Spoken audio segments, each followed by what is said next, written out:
Bismillah. Donc, alors, nous allons maintenant insérer du texte. Donc, ce texte, l'insérer dans le document que le client a voulu réaliser. Il sera présenté de cette façon. Donc, on aura un titre, un sous-titre et du texte. En plus des éléments texte qui figurent normalement dans le gabarit qui sont figés. Donc, on aura deux types de textes, des textes figés et des textes qui vont changer. Pour réaliser cette configuration dans le gabarit, qu'est-ce qu'il faut faire? Première chose à faire, c'est créer un bloc de texte, vide bien sûr, dans le gabarit. Premier bloc, donc j'ai utilisé donc l'outil texte pour créer ce bloc de texte.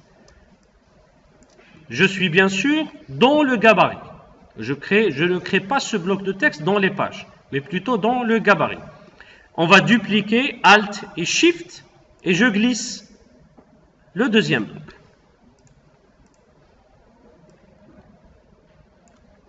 Comme vous pouvez le constater, ces deux blocs sont séparés. Ces deux blocs ne sont pas liés. Alors, maintenant, forcément, si le texte est placé dans ce premier bloc, il ne sera placé que dans ce bloc. Il ne va pas passer à un autre bloc de texte. Pourquoi? Parce que je n'ai pas créé de liaison entre les deux blocs. Pour faire cette liaison, pour créer cette liaison entre les deux blocs, on appelle ça chaînage du texte. Qu'est-ce qu'il faut faire? Il faut aller plutôt dans le gabarit, sélectionner le premier bloc, cliquer sur le petit carré qui va indiquer la fin du texte et le lier au deuxième gabarit, au deuxième bloc de texte. Ok, donc j'aurai deux blocs de texte qui sont chaînés. Alors pour l'instant, je ne vois pas ce chaînage. Pour pouvoir le voir, je vais vers affichage, extra, afficher le chaînage du texte. Si je sélectionne le bloc, il me montre que ce bloc est chaîné à un autre bloc de texte.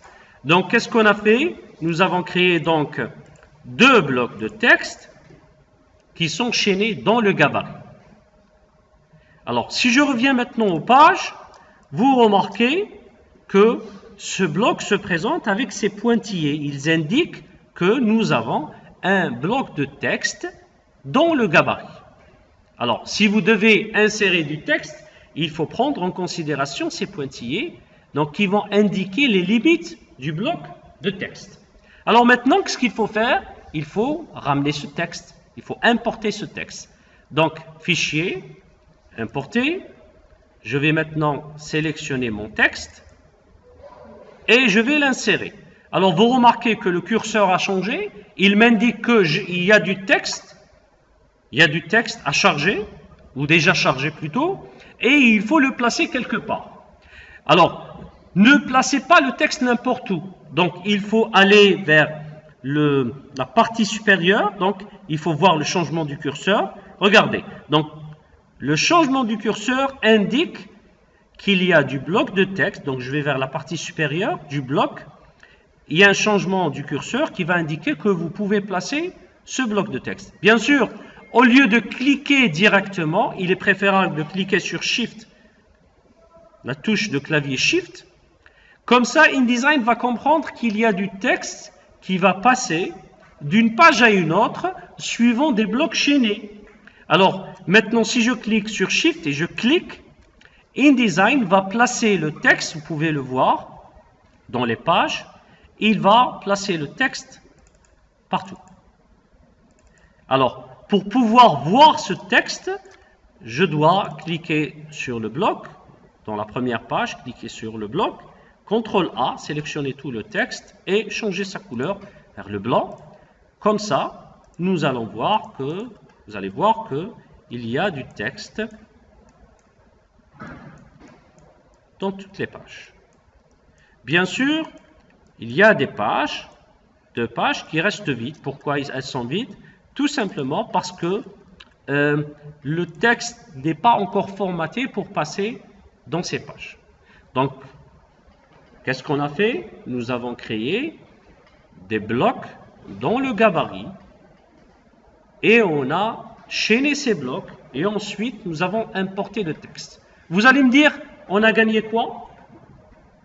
On a gagné tout simplement une mise en page flexible, c'est-à-dire que si le client me demande par exemple de changer le positionnement de ces blocs, une fois que je change ce positionnement au niveau du gabarit, j'aurai le même changement au niveau des pages.